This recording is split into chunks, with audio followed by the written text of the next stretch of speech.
High, আজকের tips তোমাদের জন্য। সর্বপ্রথম সবাইকে দোল পূর্ণিমার অগ্রিম শুভেচ্ছা। আগামীকাল দোল, আশা করছি সবাই তোমরা রং তো মাখবেই। তাই রং মাখার বিফোর কেয়ার এবং আফটার কেয়ার কি মেনটেন করবে সেটাই কিন্তু আজকের টিপস রয়েছে। রং খেলার আগে হাতে পায়ে স্কিনে ভালো করে নারকেল তেল মেখে নাও। রোদ্রে বেরোনোর আগে অবশ্যই করে সানস্ক্রিন অ্যাপ্লাই করে নেবে।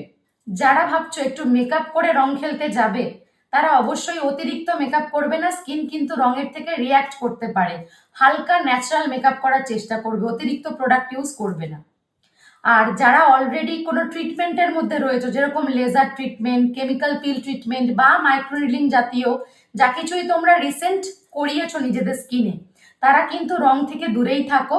যদি তোমাদের 7 থেকে 10 দিন হয়ে গেছে তাহলে অবশ্যই রং খেলতে পারো, কিন্তু মাথায় রাখবে অতিরিক্ত কেমিক্যাল রং যেন ইউজ করবে না। হার্বাল ন্যাচারাল এই ধরনের রং ট্রাই করতে পারো।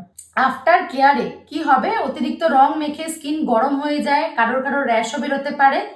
তো আফটার কেয়ারে অতিরিক্ত স্ক্রাব কিছু ইউজ করবে না, অন্তত 2 থেকে 3 দিন মাইল্ড ফেস ওয়াশ জাতীয় কিছু ইউজ করবে। আর জেল, অ্যালোভেরা জেল এই ধরনের ঠান্ডা করবে স্কিনকে, সেই ধরনের জেল অ্যাপ্লাই করো যাতে স্কিন রিয়াক্ট না করে সুদিং একটা এফেক্ট পেতে পারে। আশা করি তোমাদেরকে আমি বোঝাতে পেরেছি যে কিভাবে কালকের দিনটা তোমরা কাটাবে এবং তারপরও নিজের স্কিনকে কিভাবে ভালো রাখবে। তো এরকমই নানান ধরনের টিপস পাওয়ার জন্য আমাদেরকে ফলো করে নাও, সাবস্ক্রাইব করে নাও। আর আজকের টিপসটা তোমাদের কেমন লাগলো অবশ্যই জানিও। সবাইকে হ্যাপি হোলি।